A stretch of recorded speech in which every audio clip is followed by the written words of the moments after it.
Let's see. Okay. Okay, we're starting. Well, thank you so much for coming. I'm excited to have our little conversation tonight. We might have one other person pop in, but it might just be us, which I think is great too. Anytime we have, well, I mean, any group size, but when we have these smaller groups, I often think about what Azure says about like what's for you, won't miss you. And I feel like the people that are here, that's who this is for. And the conversation that happens is the conversation that's meant to happen for this time. So yeah, so I'm excited. So thank you for being here, ladies. Okay, so the whole purpose, we've all read through, all three of us have read through almost the whole book, if not the whole book, of some of us. And the whole purpose is about like finding our sacred dreams. And so what I've been thinking about, and tonight we're going to discuss just chapters 5 through 8. And then I think we'll do the conclusion, the last parts, because there's a lot of really good stuff in there with Tara Rai next week. So that we can kind of go over all that with her. People can ask questions about all of that. But I think we'll go through chapters 5 through 8. But one thing that stood out to me with this book is that it's, so there's a lot of books out there about finding your dream, achieving your dream. We talk about that. That's not like a term we're not used to hearing. We talk about the American dream all the time. But what I think is really unique and what makes this special, and what I'm learning as I read more of her book, is that the word that she's attached to, finding your sacred dreams, that changes everything about the purpose of what we're doing and trying to figure out what our dream is. And I just see that in every piece of what she's instructing us to do in this book. And I think it's so cool, and it's a missing piece in a lot of our thoughts about achieving and accomplishing and going out to find our dream. So, okay. I also was thinking about how this applies so much to Teller's mission. So the tagline that Azure created, like from the beginning of Teller, was for the humans who lived to tell the story.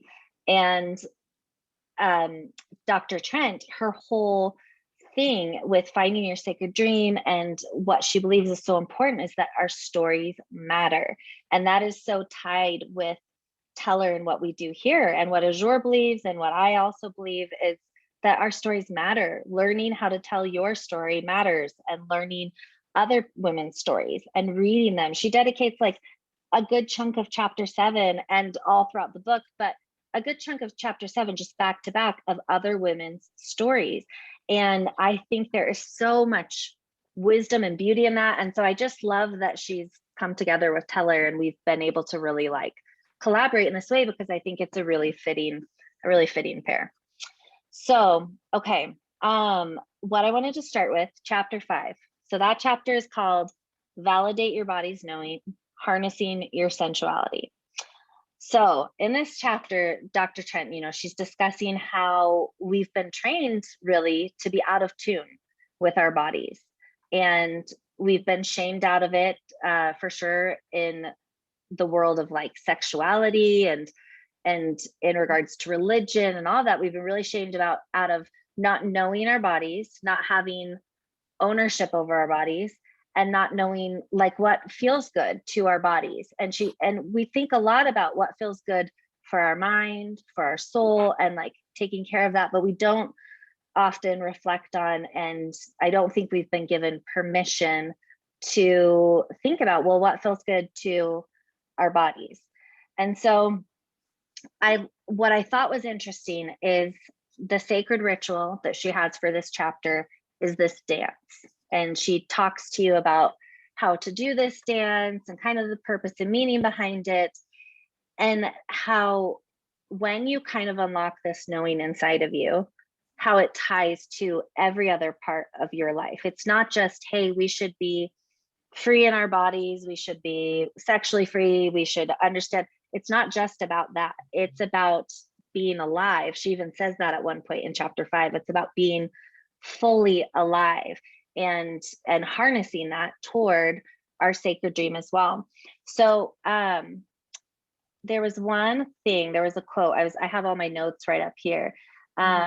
But how she's talking about how she wants us to practice how to develop our yes and our no, and how to be really clear how to express what's true for us. And that kind of comes out of this sacred dance, and kind of writing down after what you felt, what parts of you felt good, where did you feel bad, where did you feel love, where did you feel shame, insecurity.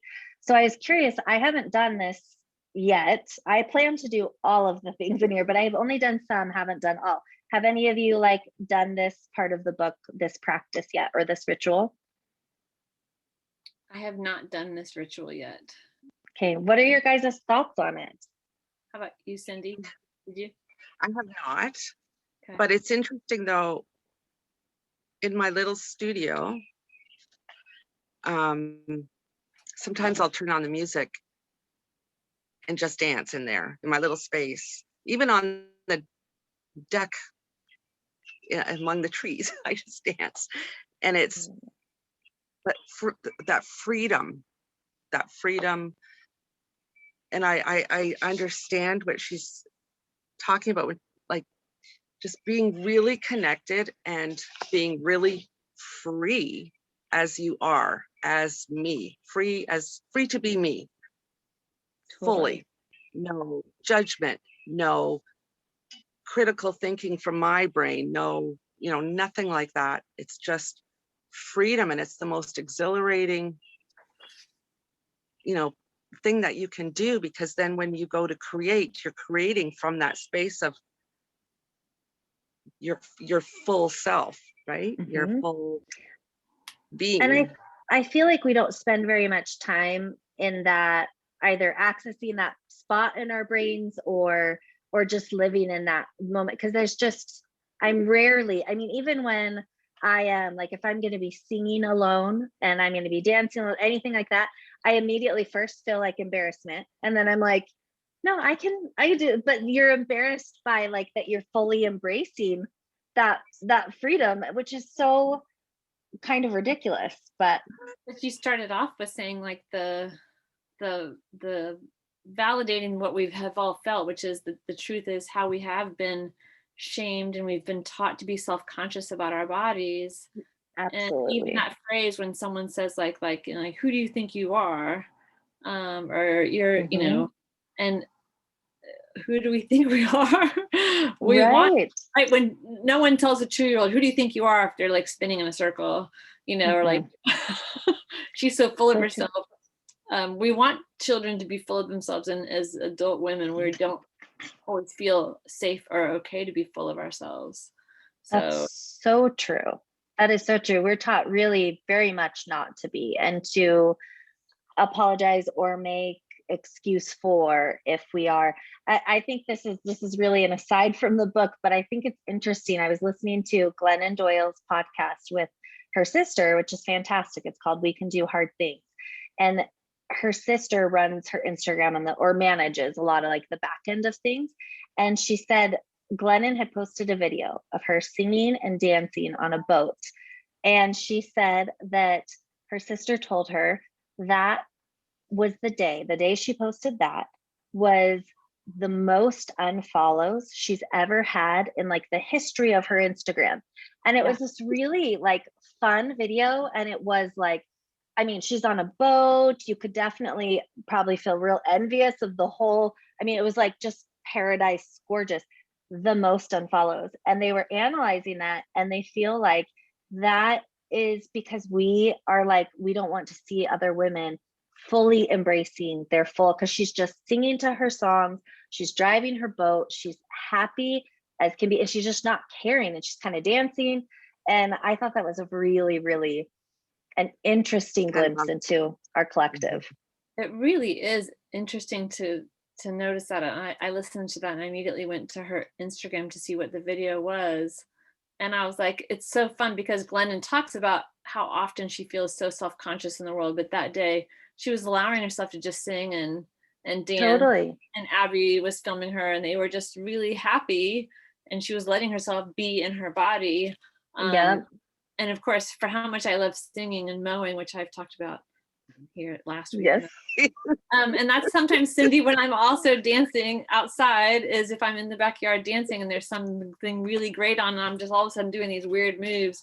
But I always think, nah, the only person that's going to see me is Mark, and Mark might be like, well, there she goes, you know, like, there it is. There's Heidi.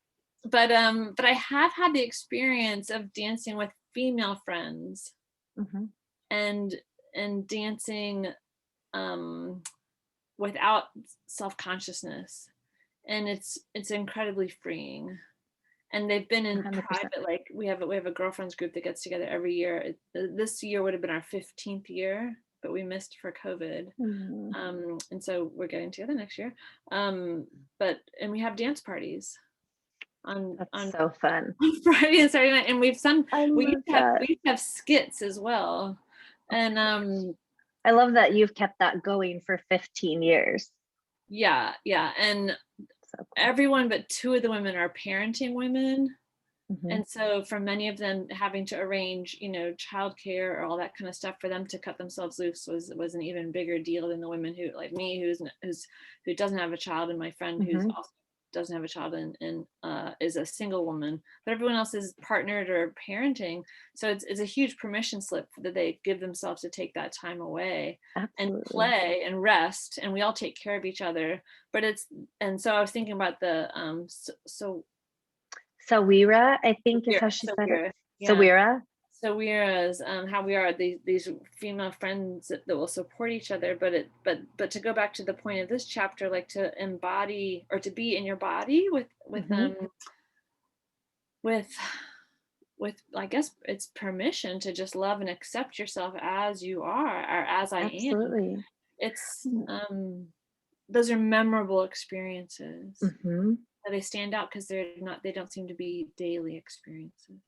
For sure, which is unfortunate because they are daily when we're little, and they over time become ashamed, or I mean there's a lot of, you know, sit still, there's a lot of that and eat all the food on your plate. There's so much of don't tune into your body, don't tune into your yes and your no and what feels good like that. But yeah, I had a thought you were saying about your friend group, but I just keep thinking about, that's so cool. I love just the idea of getting together and dancing and just letting yourselves really be. Oh, the thought I had was that I don't know if everyone does this, I think a lot of women do, I compartmentalize sexuality and think like this, like the sexual being in me is just like over here. And it's important, and you know, but like it's this. And I think this is possibly embarrassingly the first time I like connected while I was reading this, that I was like, oh, that's like also very much a part of our whole and feeds into the whole rest of us. But somehow I very much just thought of it as this one little, very private space. And I really like how she opens that up to not in any kind of, she talks about it being a big deal. Like, it's not just like, oh, we're talking about all of this, and she's keeping it important but also vital to us. And I just really, really like that. And, you know, I feel like there's still some big unlearning to do about the permission or the it's okay to be a sexual being. And that doesn't mean that I'm inviting threat or a boundary violation. So last week on this, you know, text thread that some of us have, I talked about how I was mowing and dancing and singing and all, having a great time, and I'm in the front yard and I'm mowing and I'm wearing my bikini top and my bikini bottoms, and I have a mowing apron that keeps my phone with my music and everything, and so I'm out there just having a great time. As I'm bending down, my bikini top, boop, it just unhinged and fell down, and I'm like, whoa, you know, and so I grabbed it to my chest, and I was like, I'm looking around and there was no cars passing, and I was like, whoop, so I like ran into the backyard and hooked it up, and I just was totally cracking up because we'd been talking about being braless at the end of the last book club, like how good it is to free yourself. So I was like, well, there it is. And then I was inspired to write a haiku. So I wrote the haiku, and it, it cracked me up, and I was happy to share Funny. it with you. But then I was afraid to share it on social media because I was afraid how it would be interpreted by people by men, by someone who might sexualize me. Like that's just old ingrained training. Totally. And it is also true that our society isn't looking at women in like as holistic beings completely yet, as a whole. There are people, but also it's that's not your problem or it doesn't need to be our concern or worry, but it is. And yeah, I do think this is really, really important and kind of stepping out of that. And she talks about, her experience as a child bride and how obviously that taught her at such a young age that she had no rights or permission over her own body. And so one thing she says that I really liked after the dance, the affirmation. At the very end, she has this affirmation that she says, I want you to say this to yourself. I feel my body. So after you've like done this dance and then you've kind of like put your hand on your heart and you've kind of a little bit of a meditation, she kind of guides you to kind of direct some love toward the places that didn't feel so loved in your body. And then you're writing about, okay, what felt good, what didn't, what insecurities arose, that kind of thing. Then she says, I want you to end with this affirmation. I fill my body with love and dignity. I honor and respect the sacred depths of my being, the place in me where my soul's desire meets the curves of my body. I celebrate and embrace my body and its intuition. And I think how powerful if we were saying that to ourselves, if not daily, once a week. I mean, what a difference that could make in our actions and how we move forward. So I loved that. Are there any other thoughts from this chapter before we move on to chapter 6? I was just reading, just looking through the chapter, and we can only tap into the fullness of our beings and our strength if we liberate our sensual erotic power. Otherwise, we remain incomplete, stuck in our heads, pursuing our sacred dreams only from the neck up. Isn't that such a good line? Like I just had like, as if this is your only person. Yeah. But just really, that it's that connection. 100%. 100%. Yeah, I loved that part too. I highlighted it as well. So thank you for bringing that up. Yep. Did you have any other thoughts on that, Heidi? One of my other favorite quotes from that chapter was when Dr. Trenton said that her favorite moment in books, poems, and stories that women tell her is when a woman stops asking for permission and gets in touch with her power in the world. When she realizes the strength of her own shape and feels herself tangibly in her environment, she lets go of shame and fear and awakens her sensual physical being. I loved that. I think she even mentioned that's when she feels her like true yes. Yeah. And it's true that I have experienced that feeling in my body. And so, yeah, I want to do what you were just saying, Cindy, like that part of like integrating, letting it all be there. Complete. I love that. Thank you for sharing that. Yeah, it was a good chapter. When I first came on it, I was listening to it and I was like, okay, where's this gonna go? I just didn't really know how I would feel, if I'd feel very like attached to this chapter, if I'd feel like it was very quotable. So much good stuff in that chapter. And I'm exactly the person that needs to be reading that chapter. So I thought it was really good. So, okay, so chapter 6, I loved all of them, but let your spirit take root, believing in your dreams. That's what this chapter is about. And the first thing that stood out to me in this chapter, I want to go to the page in my paperback book. It starts on 107, but it's on 112. She's talking about, we're achieving these dreams, we're going for our sacred dreams, but she's talking about that she recognizes what a challenge this is, which I also like, which I feel is a departure from some other things I read before about like go out and get your dreams. You can manifest anything. You can think positively into anything. But she talks throughout this chapter about how she really learned to detach herself from the idea that hard work will give you success, that's in an unjust world, that's not the case. That just isn't the only factor. And she says, I know even the most confident and charismatic person struggles to achieve their dreams in an unjust world. There are many obstacles beyond our control. Just having more confidence or speaking up in meetings is not a long-term solution to the problems we face. Instead, I want to help you see that giving yourself permission to seek your purpose in this world is a sacred social act. And I really found that inspiring. I loved that. And then another part, so she talks a lot about religion and churches, and how she grew up in a very religious culture, family as well, and how oftentimes different religions, different specific churches can really take that spirituality from you. And I mean, I myself am a spiritual and a religious woman, but I think if you're gonna stay in religion and find, for me, and find good in it, you have to understand your spirituality is your own, and you are the only one that has the no one can take that from you, or take that access to God from you. And so she says on page 119, this really stood out to me. She says, let us take it back. Let us be spiritually whole. Let us be spiritual leaders. Let us dare to have wild and radical faith in ourselves and our connectedness to the universe.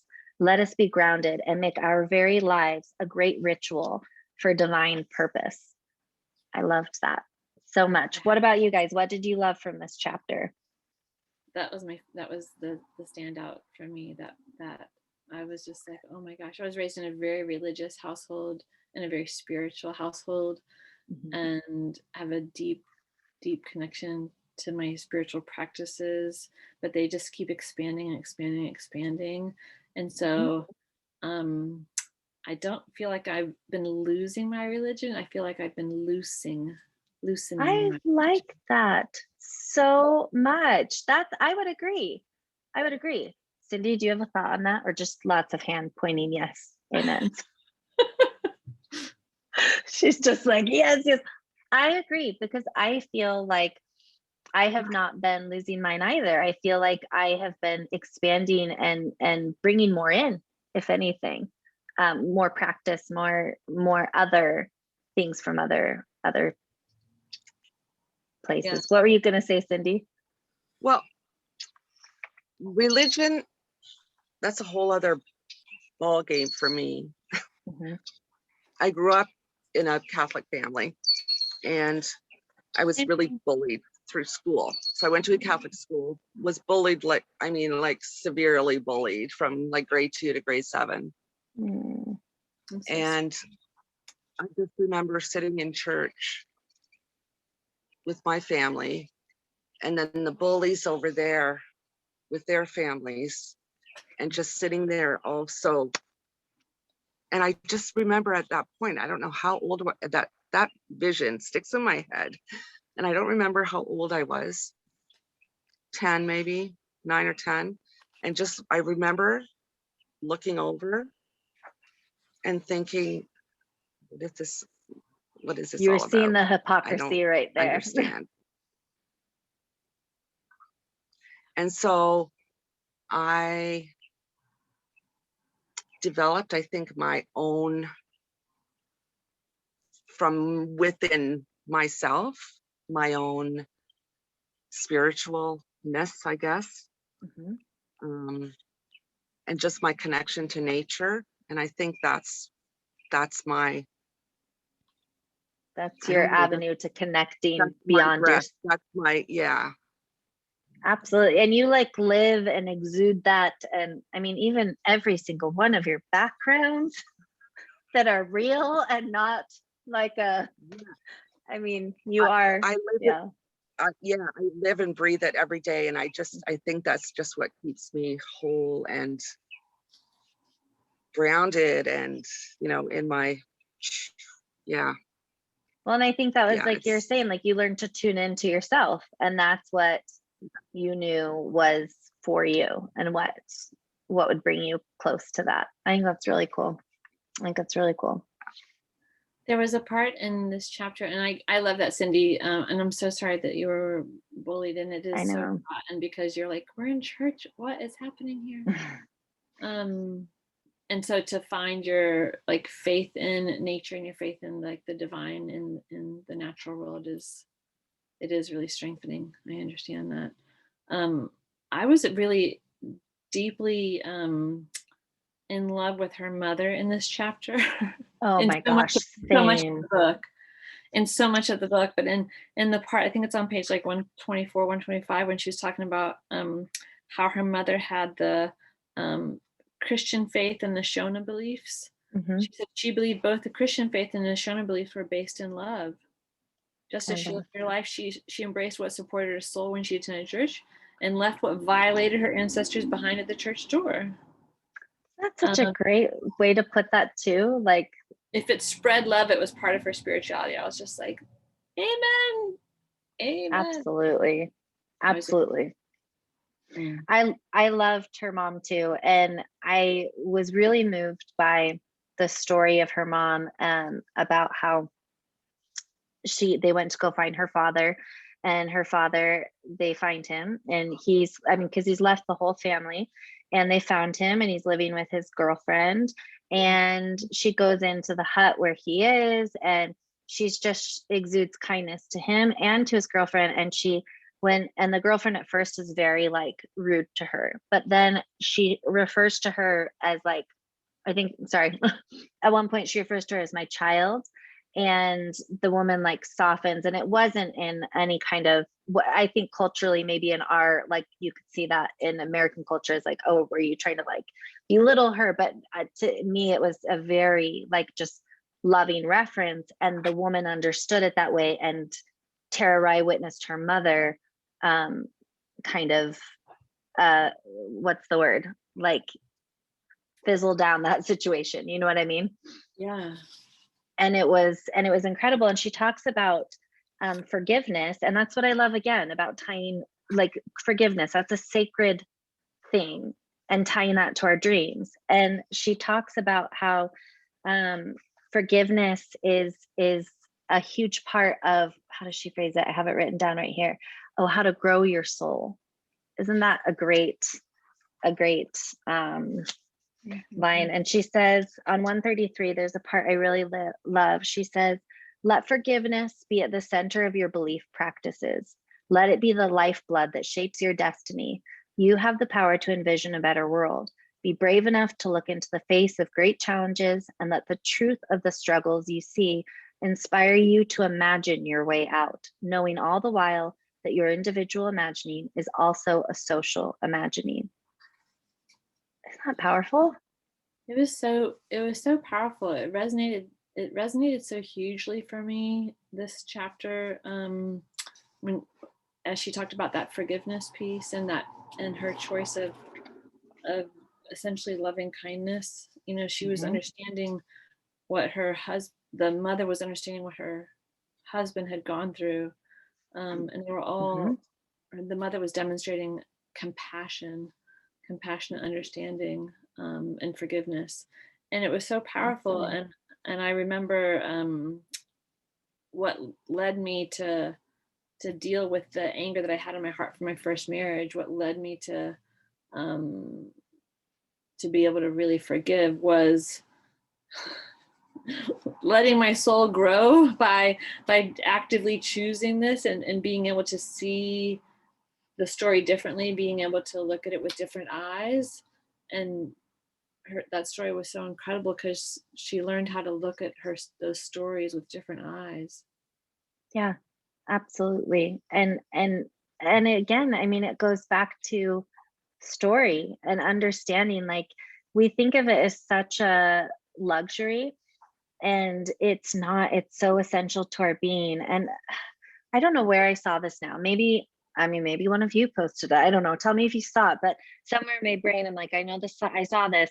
But it was, I think maybe like a reel or something on Instagram that was saying, we will like never forget that during the pandemic, Amazon deprioritized book sales, but our independent bookstores, they knew this, they were out there hand delivering their books to their customers.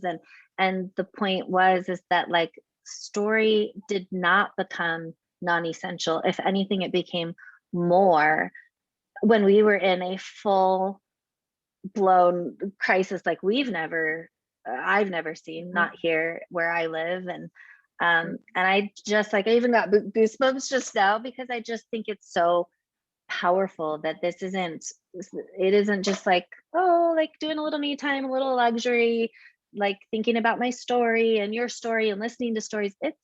It's essential, I think, to growing our souls. Yeah. Yeah. Beautiful. Yeah. So in this chapter, her ritual is cultivate your dreams into reality. And so first she talks about kind of a meditation that you do, like there's steps, and it's like she calls it a trance-like sacred journey. And then you do a writing journey visualization. And I think that's about your dream. You're writing about, does anyone remember that specific? Yeah, like really like flesh it out, be very detailed. Mm-hmm. Yeah, in present tense about what you believe you're accomplishing with this dream right now, as if you're already doing it. And yeah, flesh it out, describe people, places, resources. And then she talks about, did you have a thought, Heidi? Were you gonna? Well, I mean, I remember she talked about how when she wrote down her dreams that she had began envisioning each piece of the journey, even though she'd never been on a plane, she just envisioned herself on a plane, you know. So she had worked on doing that for so long, she could get herself into that kind of trance-like state. I remember early on in the book, she talked about that. But I've been writing down my desires in the form of thank you to God and the universe for these blessings. Thank you for the blessings of today. And then I write down in the present tense the things I'm calling in. But I love her encouragement and her direction to say, like, girl, get detailed about it. Like, really, really write it down. And continuing to tie it to the sacredness of the dream. Absolutely. Yeah. I felt excited to listen to this chapter, and I'm like, I got some work ahead of me. I know. I don't think it is just like enough to like just read it and like, because I've had some that I'm like, oh, I want to dive in and do this. I want to actually go out in my yard, bury my dream. Like I want to go plant it. I want to, you know what I mean? Like I want to do all, because I really think it's powerful. When I was reading this chapter, I've had two experiences that I don't think I'll go into on here, but maybe I'll tell you guys later. But that I really did have like a visual and then and kind of did some of the just like almost like the plain pretend of just like, okay, pretend you're here, you're doing it, this is what it is, and then having it literally happen years later, or in one case months later in my life. And I just thought that's so wild. And I kind of at moments have chalked up to coincidence, and then other times no. And then reading this, I'm like, no, there's just real, I don't know what it is, but there's real energy and power in that. I've experienced that as well. It's amazing when that happens, because you put every thought, every dream, every, like, you know, you dream it, you live it almost, and then when you all of a sudden it happens, it's like, oh, like it's almost this natural thing that happens, that it's just happens because you knew it was going to happen, and here it is. And it's pretty wild. It's pretty wild. Yeah. She says she wants you to have this affirmation. You can make up a different affirmation, but at the last step after you've written these things is that you write you repeat this to yourself or your own affirmation if you want a different one. I am a dreamer, the mistress of my own destiny. I refuse to let the past and its fears define who I am. I defy the rules and norms that silence my dreams. I have the power to make this blueprint of my life a reality. I have the power to right the wrongs of generations that have torn me down. I love that.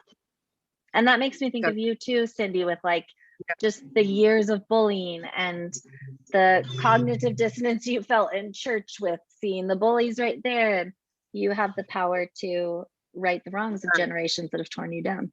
It just like, yeah. It's a really cool one. Any other thoughts on this chapter before we go on to chapter 7? Beautiful. Okay. So chapter 7 is called Be Courageous, Not Silent, Inspiring Action and Opportunity. So it starts out with this. She says, I often say that whatever we do to ourselves, we do to the world. When you educate and empower an individual, especially a woman, and Melinda Gates, if you guys have ever read her book, The Moment of Lift, she says the very same thing, especially a woman, you have potentially awakened a champion who will change the world. This is not just empty rhetoric. There's well-documented proof. I love that. And I've seen like how she says there's well-documented proof. That's like Melinda Gates's book. She's gone out and to all over the world and to all of these villages where they've been trying to bring up the poverty level and or bring down, however you would word that, and to get vaccines and all these things. And she's like, it's the women. That's what it comes down to, is it comes down to empowering these women. And in many cases, empowering them with starting with birth control so that they can have choice over their own bodies and what happens, and empowering them. So what was there anything you guys wanted to share from this chapter that really stood out to you, or an idea you wanted to discuss? Yeah, the thing that she spoke so much about women's education, her education, how women, when they received education, the differences they were making in the world, the women's university in Africa. And I started thinking about the charitable contributions that I make on a regular basis, like Habitat for Humanity, what do you call it, like Feeding America. It's like, like shelter, food.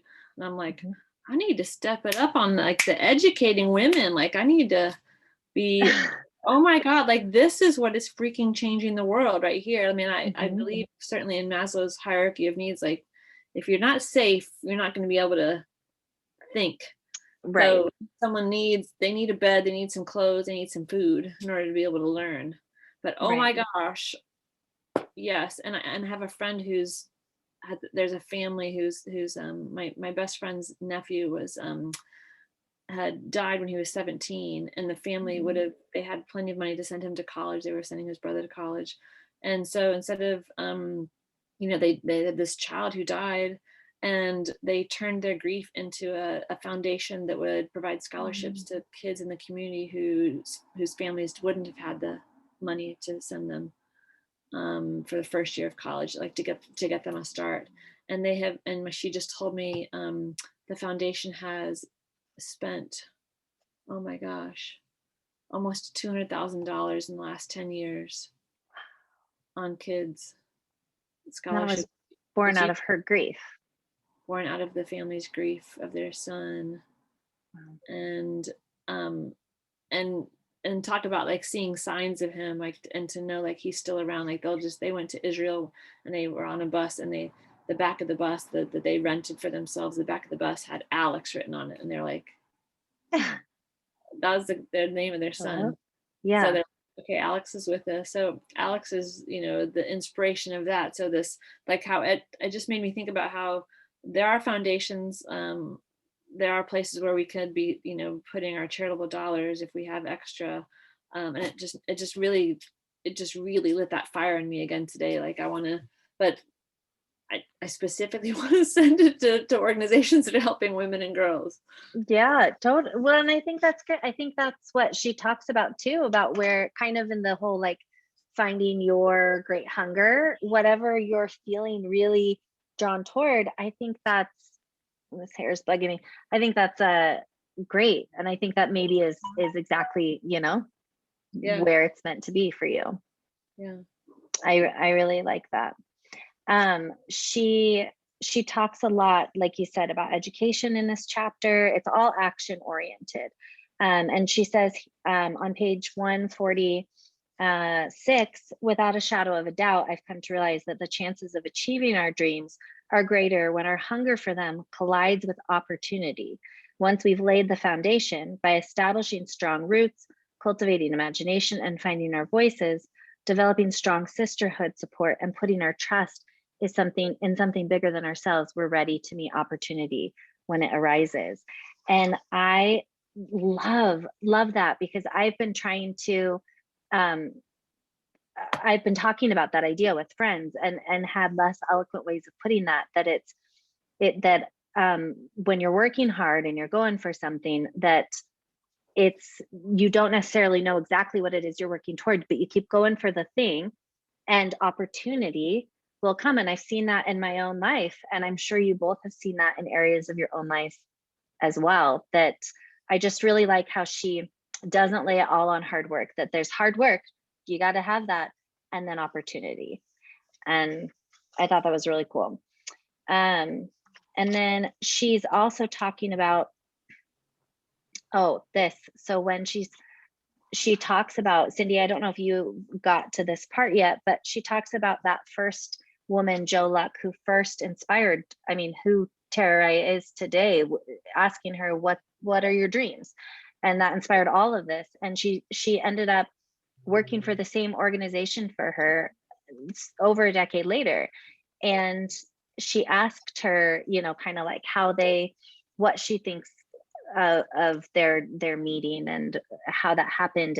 And she was kind of thinking, did she know maybe that like I needed to hear that question? And no, that isn't how it happened. It just was two women who, so this is how she says, she had no idea the effect she had on me until years later. She asked to talk to the women, and the simple, profound act of two women's conversation, our call, so Jo Luck's call and response, Tara Rice's response, was a transformational moment. Her act was simply her presence and her asking without realizing the seed she was planting. My act was simply my responding and my receptivity to her answer. It is achievable. With that, my world changed forever. With that, thousands of girls and women's and boys and men's lives changed forever through my educational outreach. Will you be present enough to ask another woman about her journey, her dreams? Will you be able and strong enough to discern the depth of what is being said and the meaning of the silences in between the words? Will you be prepared to answer when she asks you? I love that, because we might think, I love that. Isn't it so good? It's because we can think that like the three of us here right now, this conversation, it doesn't matter to anyone, it's just us. But I just love that she boils it all down to two women having a conversation and being prepared to meet each other in that conversation. Yeah, that's really good. It's really cool. I was with some friends. There's 4 of us that get together, just like you, Heidi, every year that we've done it. I think we said this year was our 16th year. And so we got how many years? 16. Oh, that's awesome. 16. Yeah, it's just not 60.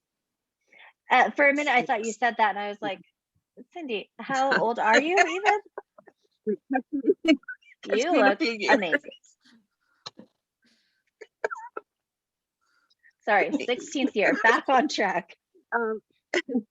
Anyway, we were at the beach, spent 2 days at the beach, and I was talking about this amazing group and what's been happening and just the women that I've met and the connections and how everyone has their own story, but we're all connected and we're all the same. Like we all have, it's hard to, well, it's not hard to explain if we're talking to each other. Do you know what, like we have this connection, and just even talking about it, then, they started, okay, so yeah, what's my, you know, what's my journey? Where am I headed? What's my, you know, what do I want to do? What are my Right. interests? So that it just breaks out into that bigger conversation, and just people, read this book, check out this person, it's just that those little things, but it's having those real conversations, those meaningful person of human to human, Yeah. Absolutely. And being willing to speak up and say it, and then being willing to hear it and not, I don't remember if it might be the next chapter that she talks about we can't be an island, but that you meet that conversation with hearing what other people are doing in their lives. You can meet that with insecurity, with jealousy, with bitterness, or you can meet it with inspiration. And you can also share those things with different meaning as well. You can share with either wanting to be better than someone else, or you can share it with just love and confidence of like, just this is what I'm doing, and it's wonderful, and do you want to join too? Yeah. Mhm. Yeah. Mhm. I really like Yeah. that. Yeah. Did you have a thought on that, Heidi? It just sparks. No, go ahead, Cindy. I was just going to say, it just sparks really interesting conversations. Absolutely. About,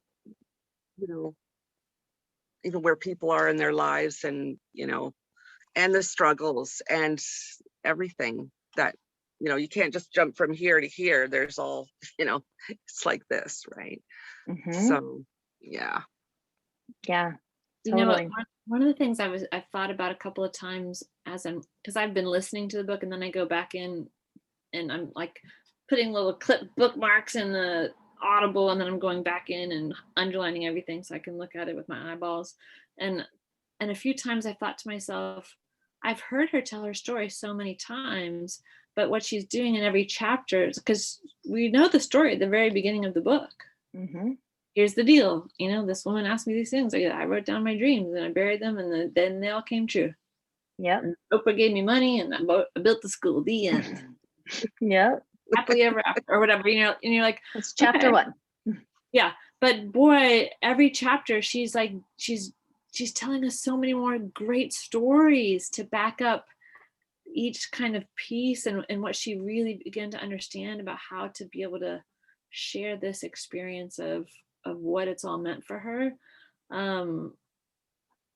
Anyway, I was appreciating it maybe as a reader and as a writer who wants to, I'm working on telling my stories and my story and stories. And so I just loved how she's doing that. Absolutely. I agree. I had those same kind of thoughts about, I've heard her story so many times in my own, like Azure's live, and then our live, and then reading the book, and then listening to the book, and then going back over and studying the book. And I'm with you though, that there's so much power in reading it and hearing it again, and hearing it in different ways. And it's kind of like one of those texts, people will say this about scripture. You go over and over and you can read something new each time. I feel that way about her book and her story. You can get something new out of it every time. And I, even when I was first looking at the book and knowing I was going to be speaking with her, I was going to skim and just kind of like read the the parts I needed to outline and get what I needed to talk about. But I just realized as I was reading, the story, all of the story is what matters. You can skim to get ready to come to a discussion, but like at some point you want to go back and you want to read all of the story, because there's so much. And I think it really matters in our own journeys that we read all of this. I think it's really important. Yeah, it was making me think about what else I want to mine from my own life to keep understanding how did I get where I'm at? How did I get to have the beliefs I have? How did I get to unlearn them? How did I start loosening my religion and not wanting to Great way to throw put that. things out, but actually rebuilding? And anyway, this book has been and this experience has just been a huge gift.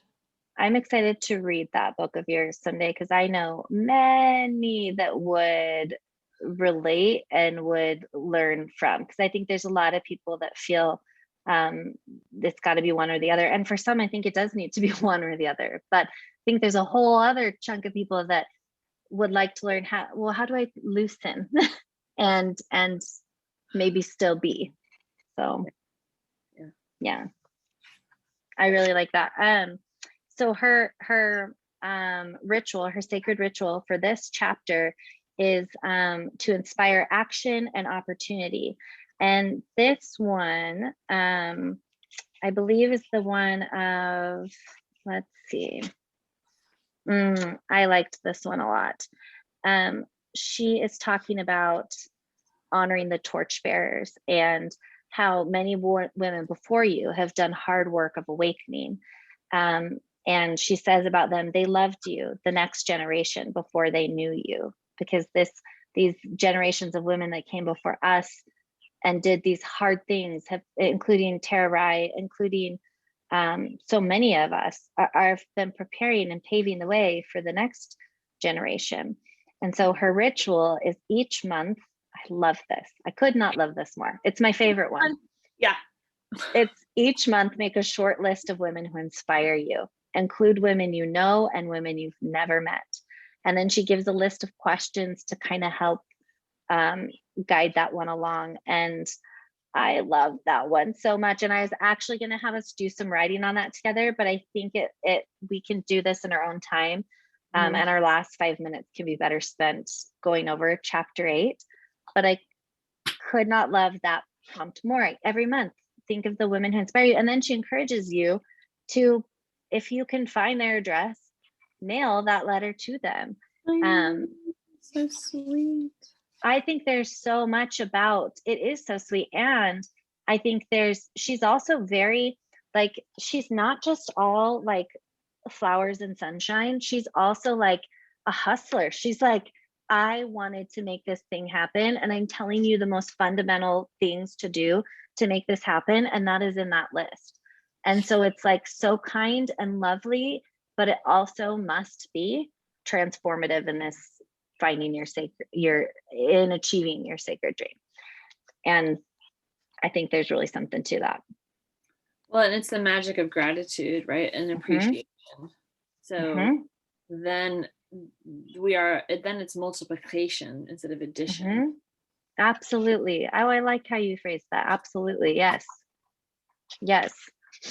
Well, the last chapter, she discusses the sacred sisterhood, cultivating your Sawira. And that's what she called us all on her. She said, oh, my lifelong friends, on her post she did of this, because she's been enjoying seeing all of our, everyone's writing off of her and all these cool things going on. And so she really has some really great things in this chapter about how to find your own sisterhood and how to cultivate that. And what she says, and I think this is really, really powerful. She says, when we operate as an island, a number of things occur. We cut off our ability to receive. It is as if we're saying no to the creator of the universe on some level. We're also much less likely to help others if we close ourselves off from receiving help. So I know so many women that are happy to give. I know much less that are willing to receive and comfortable receiving. And it's very much a two-way street, especially in opening up, being open to these opportunities that come. Do you guys feel the same? I feel like women, we're much more comfortable giving than receiving. Well, because we have this group of 12 women that have been getting together every single year. We kind of know people's MOs for who likes to do what. Yeah. And we divvy up the meals, but there are some women who never want to cook, but they want to clean. And there's some women who always want to pick up after you no matter what. And they do not want you to bring them water, but they want to bring you water. So they're like, are you thirsty? Would you like a cup of water? Do you want some fresh tea? Can I get you a coffee? And sometimes we're like, sit down, for God's sake, like you don't have to wait on us. But we finally realized after these, long years, like this woman's love language is, can I bring you a cup of coffee? And so we started saying, oh, I would love one. And could you put a little squirt of honey in it for me or whatever? And she's like, oh, I can. And so we were like, oh, thank you so much. Or to receive. I love that. And she feels happy to do that. She's in her comfortable spot. She's not comfortable receiving, but then she starts receiving our appreciation is what happens. Absolutely. Yeah. So we found totally get that. Yeah. We found a workaround for kind of thing. But I think that's so cool. And I love that women, you all think enough about it to come up with that, to be thoughtful and mindful of those moments. Women are awesome. Yeah. We experience the same kind of thing. It's really powerful, and it's this core group that we have. And I think everyone who has that core group of women, it doesn't matter where you are in your journey, if you're up here or down here or whatever, wherever you are, that you always have each other to inspire you, to help you, to be there, to listen, to, cry on your shoulder, like whatever you need, that someone is always there for whatever purpose you need that person for. And it's learning to give and receive that's a really powerful thing to just, because I think that's where that wholeness comes in as well. Well, and I think it's an understanding, like, especially with Heidi's example, that like you are still giving when receiving. Sometimes that is the gift someone else needs. And the byproduct of that is that you will also be getting your coffee and your tea and feeling good and feeling loved by receiving. Yeah. So I really like what both of you have to say about that. I like really too, cool. She says on page 184, sometimes it's not competition that threatens female friendships. Sometimes it is fear. And I feel like in my life, I've seen this more with women, what I'm about to say. Sometimes it's fear of the depth of our own feeling, or the fear of being vulnerable, the apprehension of not knowing how to love and be accepted despite our flaws, or the fear of not trusting others to have the wisdom to get it right. Perhaps it's the fear shaped by our need for control that keeps us from trusting others, or the fear of failure shaped by years of wanting to prove we are the best at what we do. I feel like our insecurities are what hold us back as women in general, and just individually, as I've know many women in my life and talk with many. It's insecurities that is like the number one, even over, comparison plays into that, but over competitiveness and all that.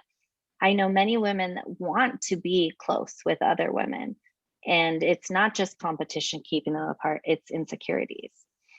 And I just think it's important that she addresses that and is like, but don't let that not be the thing that keeps you from finding women, because we all need women. Oh, it's such a beautiful chapter on how we need each other and how we thrive and flourish when we are participating in these deep Sawira friendships with each other.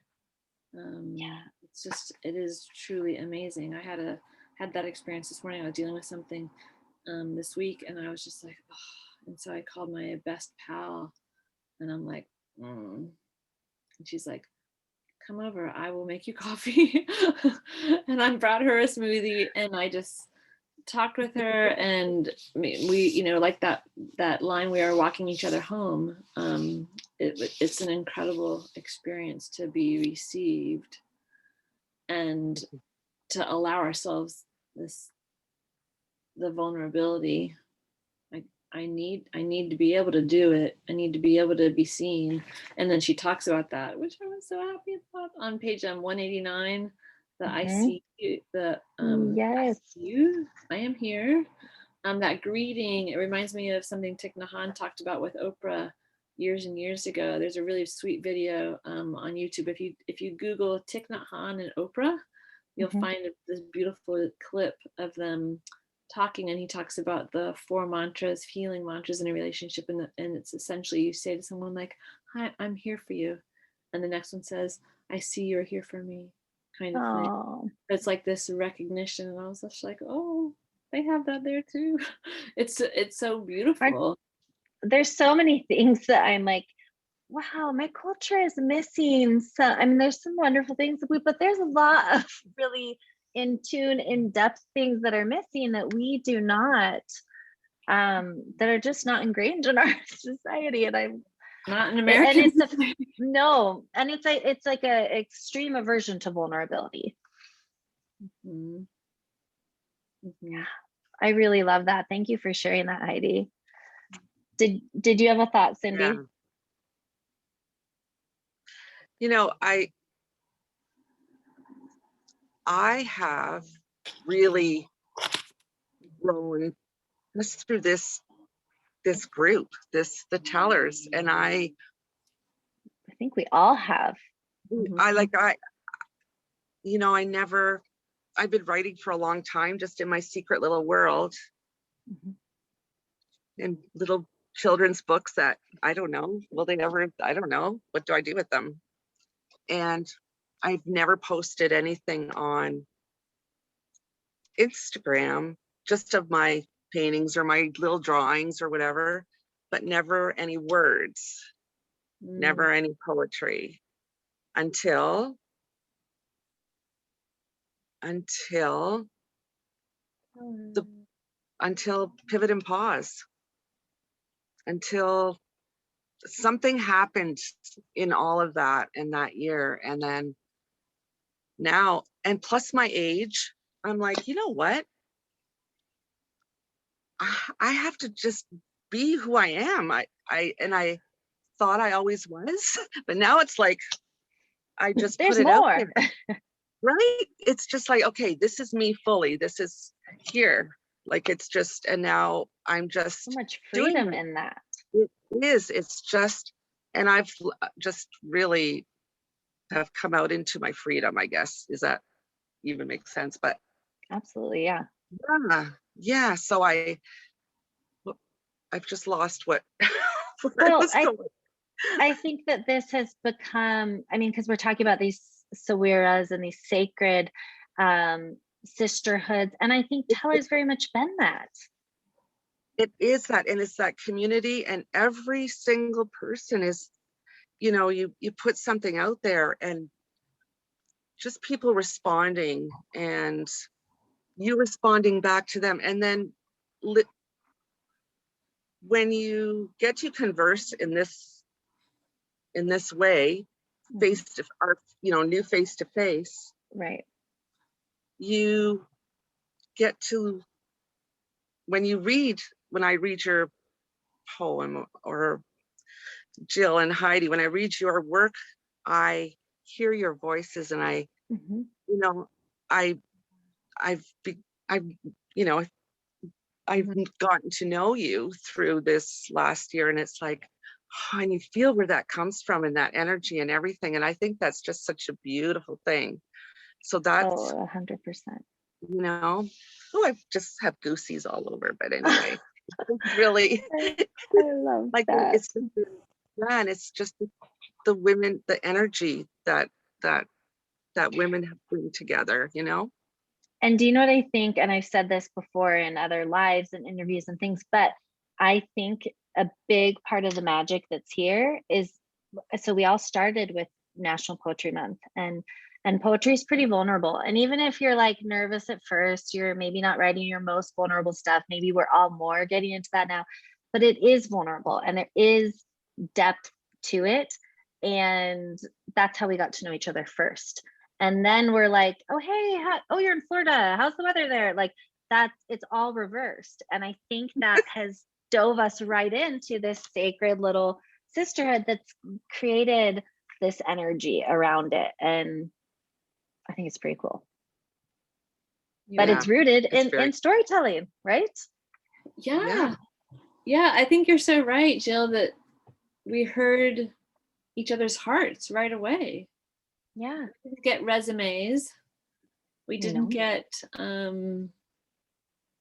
any pretense. We got to the heart of the matter. No, right. And Azure gave permission too from the beginning. Like you felt, at least I felt, I wasn't even comfortable saying out loud, I'm a writer or I write. Like sometimes my husband would be like, oh, my wife's a writer. She wrote a book. I would be like, huh, no. And I was like so embarrassed by that. Like as if he was saying, oh, my wife plays pretend. That's like what I felt like it sounded like. Oh, and that's, and this whole, just someone being like, no, you can write and do it. And not because I think I read your work and I think, oh yeah, it's gonna, just you can write because you can. Anyone can, and go do it. You want to come here where you're welcome. And I think Azure really created that. She really did. Yeah, I mean, I even changed on my Instagram page. I just had artist, and now I've got this, artist, writer, whatever I have. I just, and it just artist, makes right? it so real, right? Like it's just, but the storyteller. Yeah. And then you realize you're like, oh, that's what we're all doing. All the other people that are ready, like it is because you say it is, and because you do. That's right. And I think it's felt more comfortable for us because we were developing this, so we're relationships with each other. Absolutely, because as much as we don't know each other, especially in the beginning, we felt that vulnerability that will be respected and that will be cared for, and because we're all showing up with it. And I think that's, there's something really special about that. She goes into all kinds of great questions to ask yourself about finding Sawira that's right for you. And then she has her conclusion that has that much in it that I think we will save for our conversation with Tara. I'm really, really excited about that because I think we've already got our foundation. And so I think we'll start out that conversation with allowing people to ask her anything they want from the book. If there's something you're stuck on, a question about your own personal journey, I think that'll be a good time to really, it's really incredible that we're getting to just speak with her like this, it's such a gift. It feels like such a great honor, such a blessing. It really does. Yeah, I just blocked my whole month off of whenever these things are happening. I'm like, I'm definitely going to be there. So next weekend I'll be in North Carolina. What for? I'm actually taking my own mini writing retreat with my friend. Nice. Because that book that I've been working on, that I've rewritten twice, that now is going to get a third. Wow, you both have books coming out this year. Year three, put some fresh eyes on that thing, because it feels like in the past year, I've allowed myself more vulnerability in my writing and in my understanding of my own story. And so I need some time to sit with that and to look at that. So I thought, okay, if I can get up to North Carolina, we have a family cabin up there. So there's no responsibilities. It's just a place to be. I can sit in meditation and journal and draw and listen to, my stuff for hours. And I'm like, but I would like to also get some writing done. But I'm excited that I'll be able to tune in to Tara from. Oh, that'll be a perfect little add-in to your, it's been so fun seeing so many of you show up again and again, and we're just keep building on all of these experiences together. It's been really cool. And I'm grateful you both showed up tonight. I love chatting with you guys. It's been so nice. And I went back and watched your discussion that you hosted, Heidi, the full discussion, because I only was there for a piece of it.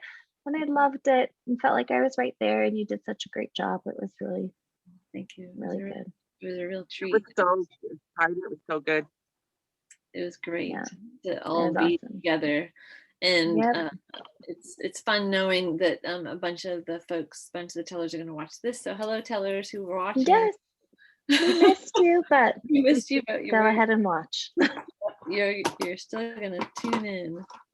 And I feel like this was just the perfect conversation, just what we needed. So thank you so much. Yeah. Thank you. Thank you. Yeah, absolutely. Have Your a great thoughts? night. Thank you. Yes. See you Yes. soon. So we'll Okay. see you on Saturday. This Saturday for Salon, and then next Saturday for Tara Wright, our final book for the month. Right. And I'll be announcing soon. We have a really cool book and a cool author for August.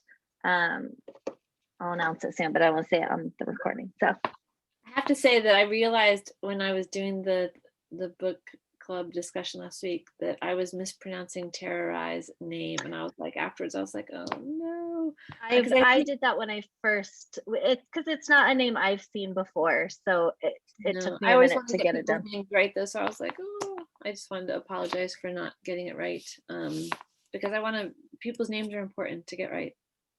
Well, and now you know it, and I know I had a hard time and was saying it wrong at first too, and then was like, okay, what I did was I wrote it down phonetically, like this is her name, so that I would always know. Oh, yep, that's yeah. But it's a It's real tricky. pleasure. So thanks everyone. Thank you guys. Have a great Thanks, evening. Cindy.